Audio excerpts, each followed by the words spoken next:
Mesdames et messieurs, bonjour, c'est l'heure de la revue des titres sur FIAB TV. Commençons avec le quotidien Bénin Intelligent qui titre à sa une Autorité de régulation du secteur de la santé, l'aube d'une gouvernance consciencieuse. Lycée agricole, les enseignants en formation à Kétou en proie à l'insécurité. Enracinement de l'UPR dans le septentrion, le présidium du parti en tournée dans le Borgou. Hypertension artérielle et diabète, dépistage gratuit à Porto Novo dès ce jour. Le Claron qui nous informe à propos de l'investiture officielle du bureau du CNPA. Le CNPA Bénin reste et demeure l'institution fédératrice de tous les patrons de presse, a déclaré Évariste Rodonou. Réunion inaugurale au siège de l'UP Le Renouveau à Porto Novo. De ce lieu, nous allons proclamer tant de victoires, a annoncé Job Benou.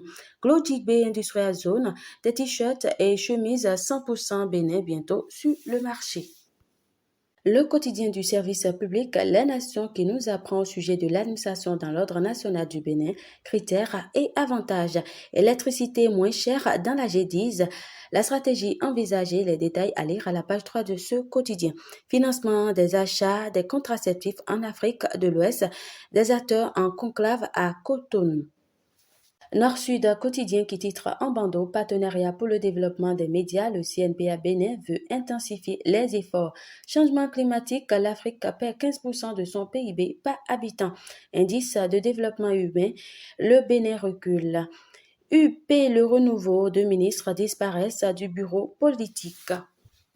L'informateur qui titre en bandeau 16e circonscription électorale initiative trimestre BR, le docteur Edouard Tiakwe parle de formation aux artistes.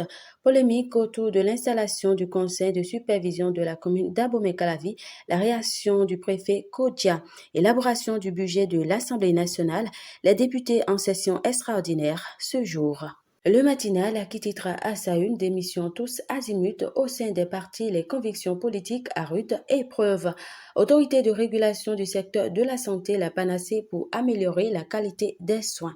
L'autre quotidien qui titre à sa une en branle-bas au sein de la mouvance à qui profite la guéguerre entre mouvanciers.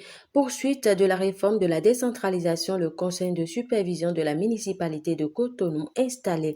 Inquiétude sur le lâcher d'eau du barrage de Nagbeto, donnant Jean-Claude Roussou et la CEB apaisent les populations de la zone. Et pour finir, le quotidien Le Télégramme qui titre en bandeau pour maraboutage et sextorsion 32 cybercriminels déposés en prison. L'Union progressiste, le renouveau, les ministres Wadaï et Rumpati se retirent des dirigeants du bureau. Lutte contre le terrorisme, le général Soumaïla Yaya séjourne au Rwanda et ce sera tout pour ce numéro. Présentation Esther Koudjen, mais surtout n'oubliez pas de vous abonner à notre chaîne YouTube, de liker, de commenter, de partager et bonne journée à vous.